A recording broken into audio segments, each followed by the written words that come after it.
सह नौ भुनक्तु सह वीर्यं करवावहै तेजस्विनावधीतमस्तु मा विद्विषावहै। ओम शांति शांति शांति।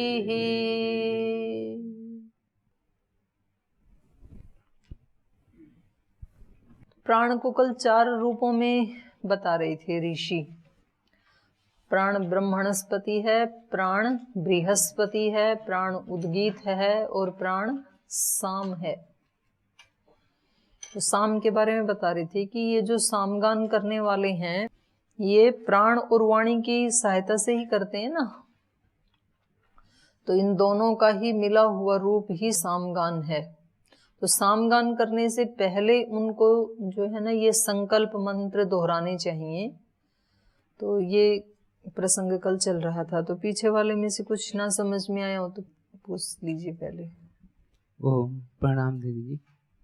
दीदी जी यहाँ पर प्राण का महत्व का पता चल रहा है, तो यहाँ ये जो प्राण है जो हम प्राण वायु समझते हैं वही है या फिर अन्य कोई शक्ति है? और क्या हो सकता है, प्राण जो आप ले रहे हैं वही प्राण है। ओम दीदी प्रणाम। दीदी आप कल बता रही थी स्तुति और प्रीति के बारे में, तो आज ऐसा देखा जाता है और पहले भी देखा जाता था कि उसमें फ्रॉड का अंश होता है। किसका? स्तुति और प्रीति में फ्रॉड, जैसे उसमें कुछ छल कपट देखा जाता है। तो जैसे हनुमान जी जा रहे थे संजीवनी लाने, तो उसमें एक राक्षस भेष बदल के उनको विलम्ब करने की कोशिश कर रहा था। तो इसे आज भी देखा जाता है। तो नहीं, तो वो क्या कर रहा था? स्तुति कर रहा था राक्षस, या हनुमान जी स्तुति कर रहे थे? नहीं, स्तुति प्रार्थना को कैसे जोड़ा? राक्षस लगा स्तुति करने, मतलब कि हनुमान जी को रोकने की कोशिश करने लगा। तो इसमें अब किसे प्रीति करें, किसकी स्तुति करें, उस योग्य है कि नहीं है, ये भी तो देखना होता है। तो आप ऐसे कहना चाह रहे हैं कि लोक में कई बार कुछ लोग हमारी प्रशंसा कर देते हैं और पीछे कुछ कपट और किसी उनके अंदर मतलब कुछ छल कपट जी होता है, उस प्रयोजन से भी हमारी प्रशंसा कर देते हैं। तो हम उनसे फिर प्रीति करें या ना करें, क्योंकि स्तुति से प्रीति उत्पन्न होती है। तो आपको पता लग जाएगा, ऐसे होता है ना, लोक में ऐसे होता ही है। जो ठग किस्म के लोग होते हैं वो पहले आपकी स्तुति ही करेंगे, और स्तुति करने से आप फूल के कुप्पा हो जाएंगे, और फिर जब वो आपका यूज करने लगेंगे तब आप बोलेंगे अरे ये तो स्तुति कहाँ कर रहा था, ये तो अपना मकसद पूरा कर रहा था मेरे माध्यम से, तो फिर आप उससे हट जाएंगे। तो ऐसे ही तो होता है। अब जो सीधा व्यक्ति है वो तो अपने संस्कारों के अनुसार सबको ऐसे ही जान लेता है कि जैसे मैं सत्य बोलता हूँ तो ये भी सत्य ही बोल रहा होगा। लेकिन अगला व्यक्ति जो है वो छल कर रहा है, तो छल ऐसे बोलते हैं कि गांव की भाषा में ना कि काठ की हंडिया एक ही बार चढ़ती है उस पे, चूल्हे पे दोबारा नहीं चढ़ती। मिट्टी वाली तो बार बार चढ़ती है, उसका कुछ भी नष्ट नहीं होता है। लेकिन लकड़ी वाली कितनी बार चढ़ेगी? खत्म ही हो जाएगी ना, फिर वो जल ही जाएगी लकड़ी वाली तो। हाँ प्रणाम दीदी जी। दीदी जब से पढ़ रहा हूँ कई दिनों से सामगान, किंतु सामगान होता कैसे है? सामगान एक तो वो करती थी ना बहन जानवी, मैंने कभी सुना नहीं। हाँ, वो बहुत सुंदर करते, मैंने सुना है। दक्षिण के वो उसके स्पेशल ही होते हैं एक्सपर्ट, जो सामगान वाले हैं ना। तो जैसे अग्न आया ही, ये जो मंत्र है ना लास्ट में स्वस्ति वाचन का, अग्न आया ही वीतये गृणानो हव्यदातये, सब मंत्रों के ऊपर गान नहीं है सामवेद में, कुछ मंत्रों के ऊपर गान है। तो ये भी सामवेद का मंत्र है, ये ऋग्वेद में भी मिलता है और सामवेद में भी मिलता है, अग्न आया ही वीतये। तो इसके ऊपर गान है।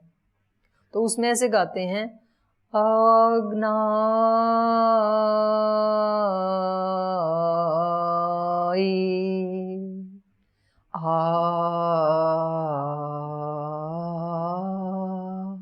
ओ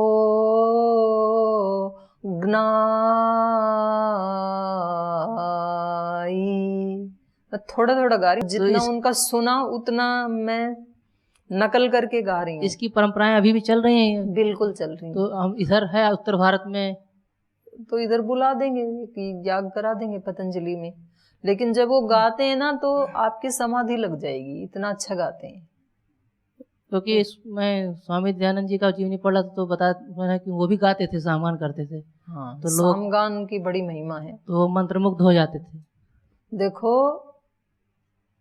ठीक है, एक जगत तो है भावनाओं का, तो जब हम मन मन में भाव करते हैं ईश्वर की स्तुति, प्रार्थना, उपासना, चिंतन, मन, उसका भी प्रभाव पड़ता है।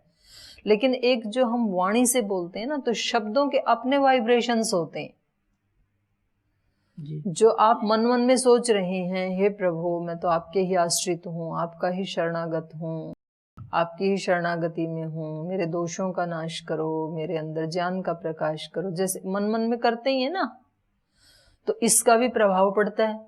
और वो ही भाव जब शब्दों में बोले जाते हैं, वाणी से भी आप बोलते हैं, और ठीक है जो मंत्रों से हम स्तुति आदि करते हैं उसमें एक रूपता होती है, वो करनी ही चाहिए, लेकिन कम से कम 24 घंटे में एक बार अपने शब्दों में भी भगवान के प्रति कृतज्ञता ज्ञापित करना, और जो हम चाहते हैं उसके लिए स्तुति, प्रार्थना करना, उपासना करना अपने शब्दों में, किसी मंत्र से नहीं।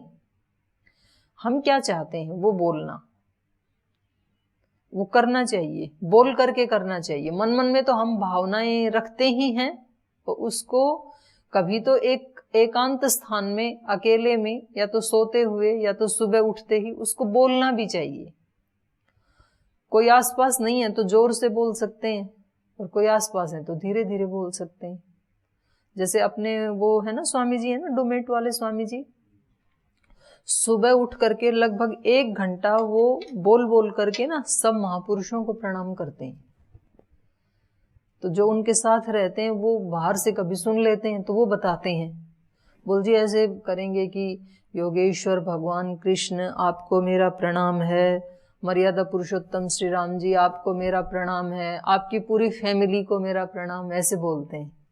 और कभी कभी अलग नाम ले देते हैं कि सीता माता को भी प्रणाम है, लक्ष्मण जी को भी है, कौशल्या माता को भी है। तो बोल जी ऐसे जीसस का भी, जितने भी महापुरुष हैं, और बोले कुछ नाम तो हम जानते भी नहीं है, उन्होंने वो दर्शन किया उन सिद्धों का, उन सिद्धों का भी नाम लेते हैं, गुरु नानक का नाम लेंगे, बहुत महापुरुषों का नाम लेते हैं वो, और उनमें बोले एक स्वामी जी का नाम भी लेते हैं, परम पूज्य स्वामी रामदेव जी महाराज आपको मेरा प्रणाम है, ऐसे बोलते हैं। तो मन मन में भी तो कर सकते हैं ना, लेकिन शब्दों के अपने वाइब्रेशंस होते हैं। तो ऐसे ही ये जो सामगान करते हैं ना, तो दैवी शक्तियां जो है वो उससे हिलती हैं, वो उससे कनेक्ट होती हैं, बहुत जल्दी उसका प्रभाव पड़ता है। आपने देखा होगा ये कुछ जो नाटक आदि दिखाते हैं या फिल्म आदि दिखाते हैं, तो जैसे कोई व्यक्ति, जैसे राजा हरिश्चंद्र हैं, और उनके ऊपर बहुत उन्होंने संघर्षों को पार किया, और वो पार करते करते ऐसी स्थिति आ गई कि जो है ना उसकी पत्नी भी बिक गई, और वो कहीं दूसरी जगह चले गए, और उसके साथ बच्चा भी चला गया।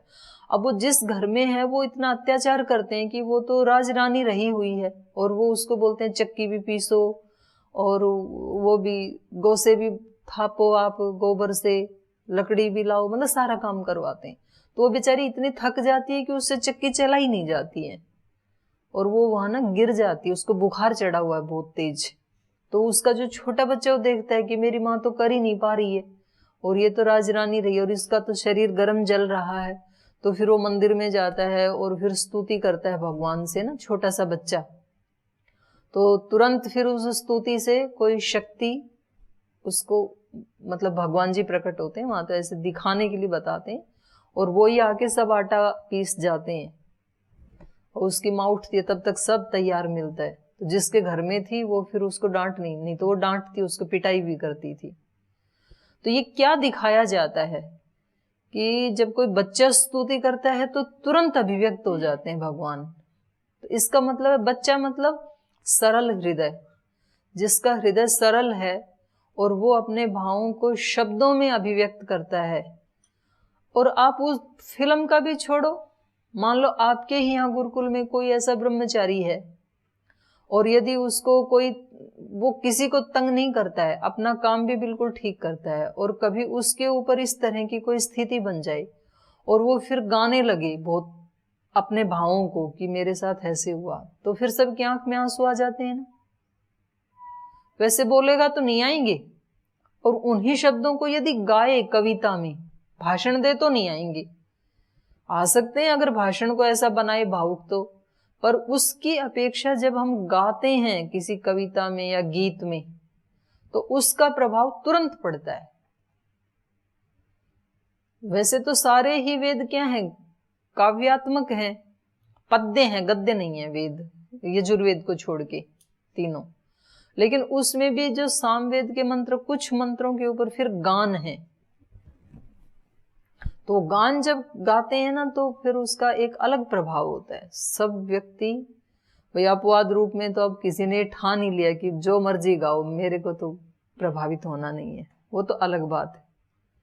लेकिन सामान्य रूप से वहां जितने भी बैठे हैं ना, वो ऐसे मतलब ध्यान मग्न और जैसे समाधिस्थ जैसे हो जाते हैं।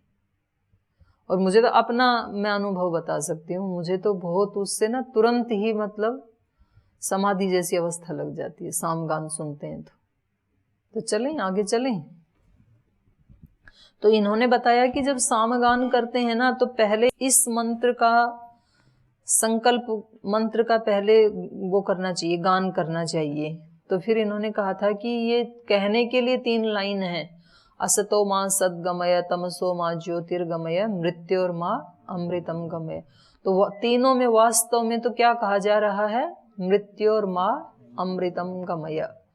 क्योंकि असत क्या है, जब हमने पहली लाइन बोली असतो मां सद्गमय, असत क्या है, मृत्यु, और सद्गमय सत क्या है, अमृत, जो कभी नष्ट नहीं होता है, सत। और तमस क्या है, मृत्यु, और प्रकाश क्या है, तमसो मां ज्योतिर्गमय, ज्योति प्रकाश क्या है, अमृत है, क्योंकि ईश्वर का स्वरूप है, वो ज्योति स्वरूप है ईश्वर। और तीसरे में तो कुछ छिपा ही नहीं है, तो ये हम कल पढ़ रहे थे। अथातः पवमानानाम एवा अभ्यारोह स खलु वै प्रस्तोता साम्य प्रस्तौति स यत्र प्रस्तुयात् तदेतानि जपेत। असतो मा सद्गमय, तमसो मा ज्योतिर्गमय, मृत्योर्मा अमृतं गमय। स यदा आह असतो मा सद्गमय इति मृत्योर्वा असत् सद् अमृतं, मृत्योर्मा अमृतं गमय, अमृतं मा कुरु इति एतत् आह। तमसो मा ज्योतिर्गमय इति मृत्युर्वै तमः ज्योति अमृतं, मृत्योर्मा अमृतं गमय, अमृतं माम कुरु इति एतत् आह। और मृत्योर्मा अमृतं गमय न अत्र तिरोहितम इव अस्ति। यहाँ तो कुछ छिपा, उन्हें स्पष्ट ही कह दिया कि मुझे मृत्यु से अमृतत्व की ओर ले चलो। अथ यानि इतराणि स्तोत्राणि तेषु तेषु आत्मने अन्नाद्यम आगायेत् तस्मात् उ तेषु वरं वृणीत यम कामं कामयेत् तम स एष एवं विदु उद्गातात्मने वा यजमानाय वा यम कामं कामयते तम आगायति तद्ह एतत् लोकजित एव न हैव अलोकताया आशा अस्ति य एवं एतत् सामवेद। तो ये तो इस मंत्र के बारे में हो गया, संकल्प मंत्र के बारे में, असतो मा सद्गमय। और शतपथ ब्राह्मण में बताया है कि जब यज्ञ करते हैं ना, तब भी जैसे यज्ञशाला में जाते हैं तो कर्म कांडों के ग्रंथ तो ये ब्राह्मण ही हैं, शतपथ गोपथ आदि हैं, ये कर्म कांड के बारे में बताते हैं। तो कहते हैं कि गौशाला में जैसे ही जाए तो पहले तो पात्रों को देखे और इधर उधर दृष्टि ना रखे व्यक्ति, फिर उसको देखे, वेदी को देखे, और उसके बाद सबसे पहले वो बोले अग्ने व्रतपते, अग्ने व्रत पते व्रतम चरिष्यामि तच्छकेयम तन्मेराध्यताम इदम अहम अनृतात् सत्यम उपैमि, इसको बोले। उसके बाद असतो मा सद्गमय, ये वाला मंत्र बोले। उसके बाद संकल्प पाठ बोले। ऐसा विधान है वहां ब्राह्मण में, शतपथ ब्राह्मण में।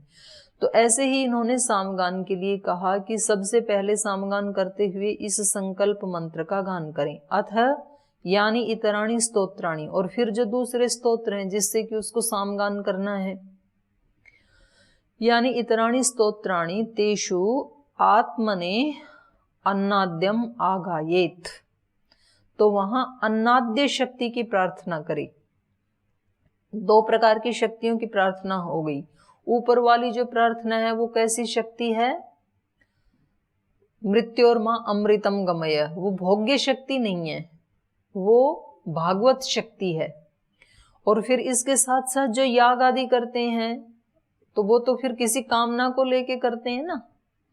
उसमें जब सामगान करेंगे तो जो सामगान करने वाला है वो यजमान की कामनाओं का गान करता है कि मेरे यजमान को ये मिले। तो दूसरे स्तोत्र उसके लिए अलग अलग कामनाओं के लिए अलग अलग स्तोत्र हैं वहां पर। किसी को धन की कामना है तो अलग स्तोत्र है, उससे वो फिर उस कामना को पढ़े।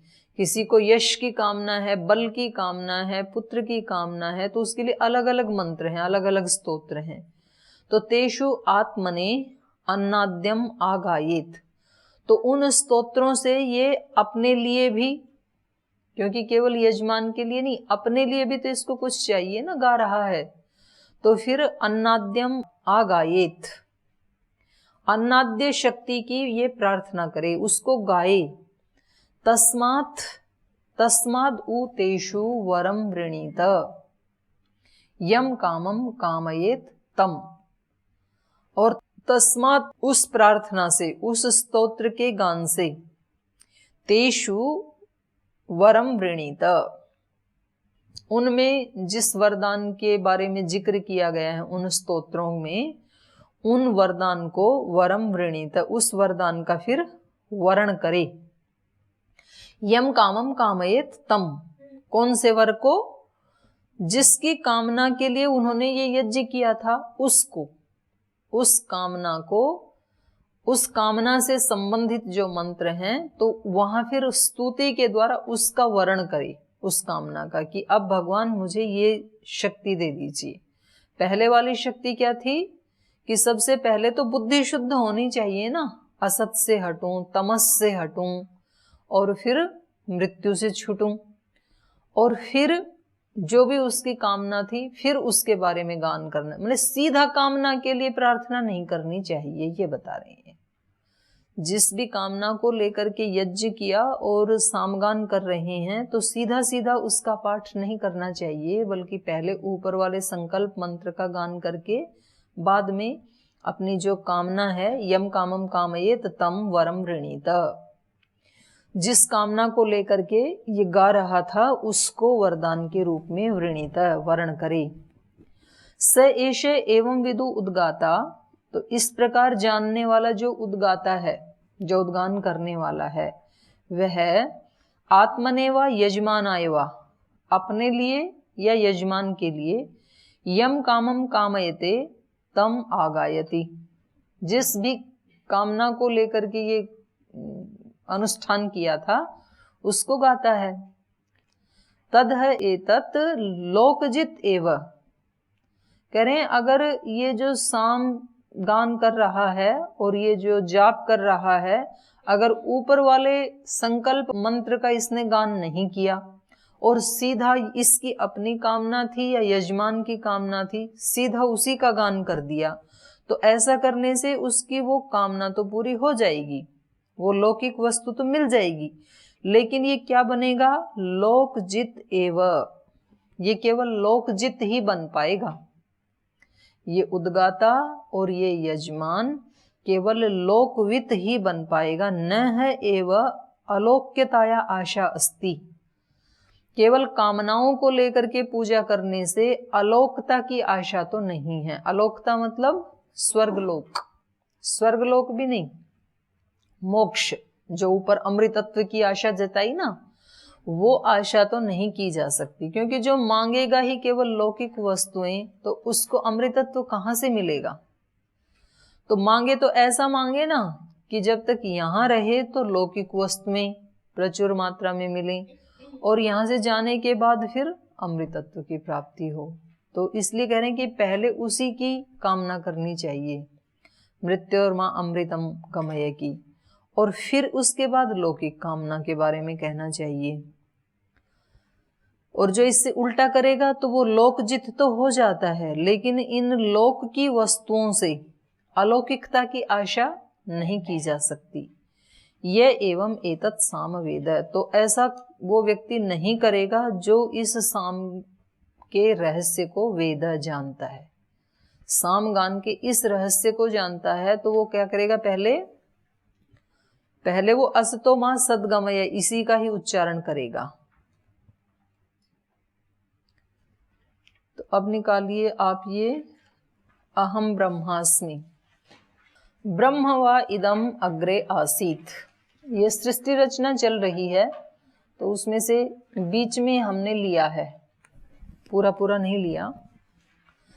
तो इसमें ऋषि बता रहे हैं ब्रह्म वा इदम अग्रे आसीत, पहले इस सृष्टि की रचना होने से पहले सृष्टि के आदि में मिल गया, ब्रह्म ही था, केवल अकेला ब्रह्म ही था, ये सृष्टि नहीं बनी थी। अग्रे माने सृष्टि के आदि में। ब्रह्म वा इदम अग्रे आसीत तद आत्मानम एव आवेत, अवेत अहम ब्रह्मास्मि इति। तो जब ब्रह्म ही सबसे शुरू में था तो आत्मानम एव अवेत, तो वो फिर केवल आत्मा को ही माने अपने आप को ही उसने जाना। जब था ही अकेला तो अपने आप को ही जाना। आत्मानम एव अवेत, अपने आप को ही उसने जाना। क्या जाना? अहम ब्रह्मास्मि, मैं ब्रह्म हूं। तस्मात् तत्सर्वम अभवत्, और फिर उसके बाद ये सब हो गया। उसने संकल्प किया कि मैं एक से अनेक हो जाऊं और फिर ये सारा हो गया। शुरू में तो वो अकेला ही था। तस्मात् तत्सर्वम अभवत् तद यो देवानां प्रत्यबुध्यत स एष तद अभवत् तथा ऋषीणां तथा मनुष्याणां तद एतत् पश्यन् ऋषिर्वामदेव प्रतिपेदे। तो कह रहे हैं तद यो देवानां प्रत्यबुध्यत, तो इस रहस्य को, कौन से रहस्य को? अहम ब्रह्मास्मि, इस रहस्य को यो देवानां प्रत्यबुध्यत, देवों में से जिस जिस देव ने इस रहस्य को जाना। क्योंकि देव में भी तो जो आत्मा है, उस आत्मा के अंदर तो परमात्मा ही बैठा है ना। तो वास्तव में हर व्यक्ति क्या है? ब्रह्म ही है। देवता भी, हर देवता क्या है? ब्रह्म ही है। इस सृष्टि का एक एक अणु और परमाणु क्या है? ब्रह्म ही है। तो कह रहे हैं कि जब सृष्टि हुई तो देवों में से यो देवानां प्रत्यबुध्यत, देवों में से जिस जिसने ये जाना, स एष तद अभवत्, वो वैसा ही हो गया, माने ब्रह्म स्वरूप ही हो गए, ब्रह्म में लीन हो गया। जिसने ये जाना अपने आप को कि अहम ब्रह्मास्मि, मैं तो ब्रह्म हूं, तो ये संकल्प किया तो वो वैसा ही हो गया। क्योंकि व्यक्ति जैसा संकल्प करता है ना, वैसा बन जाता है। यदि व्यक्ति ये सोच लेता है कि मैं तो कमजोर हूं, तो कमजोर ही हो जाएगा। ये सोच लेता है मैं तो चोर हूं, तो वो चोर ही बन जाएगा। तो जैसा जैसा वो खुद सोच लेता है मतलब एक बार विचार कर लेने मात्र से नहीं, उसके अंदर तक वो विचार बैठ जाए तो फिर वो उसका आचरण भी वैसा ही होगा। जैसे इलेक्शन होने के बाद जब व्यक्ति जीत जाता है और उसको पता लगता है कि अब तो मैं एमपी बन गया, तो फिर उसका आचरण बदल जाता है ना। क्योंकि उसने ऐसे मान लिया तो फिर उसका खाना पीना, बैठना उठना, बोलना सब वो अलग तरीके से करता है फिर।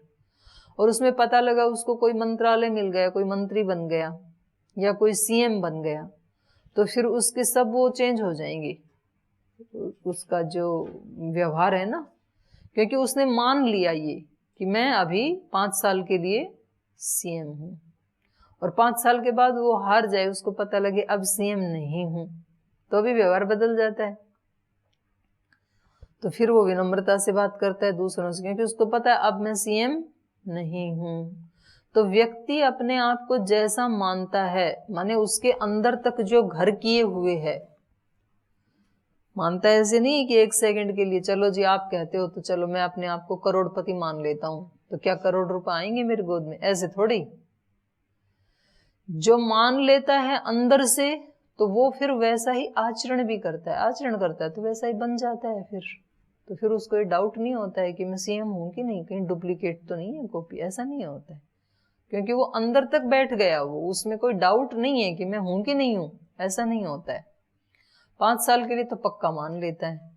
तो इन देवों में से जिसने ये माना कि मैं ब्रह्म ही हूं, तो वो वैसे वैसे हो गए। तद यो यो देवानाम प्रत्यबुध्यत स एष तद अभवत तथा ऋषिणाम, ऐसे ऋषियों में से भी जिन ऋषियों ने ये मान लिया कि अहम ब्रह्मास्मि, वो ऋषि ब्रह्मलीन ही हो गए। तथा ऋषिणाम तथा मनुष्याणाम, ऐसे ही मनुष्यों में भी, मनुष्यों में जिस मनुष्य ने ये मान लिया कि अहम ब्रह्मास्मि, मैं ब्रह्म ही हूं, तो फिर वो वैसा ही आचरण करता है और वो ब्रह्म ही हो जाता है, ब्रह्म में ही लीन हो जाता है।